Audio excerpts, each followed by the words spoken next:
છે અને પૂર્વ ધારાસભ્ય શ્રી અમરીશભાઈ પણ કે જ્યાં કાર્યક્રમ માટે એમણે મહેનત કરી, બધા ધારાસભ્યોને સાથે જોડ્યા અને એના કારણે આ કાર્યક્રમ શક્ય બન્યો.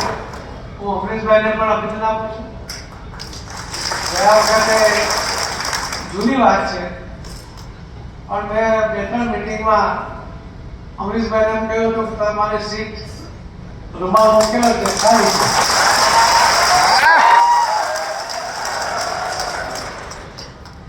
પણ ઘણા હોય છે કે ચાલુ બસે ચડી જતા હોય છે,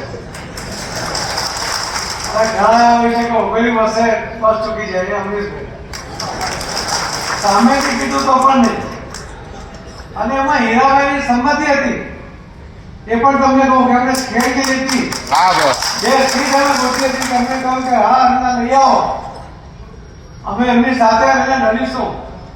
એમને પણ બીજી સીટ નક્કી કરી હતી અને એ રીતે એડજસ્ટ કરવા માટે પણ એ તૈયાર હતા. એમણે પણ ખૂબ મોટું મન રાખ્યું હતું.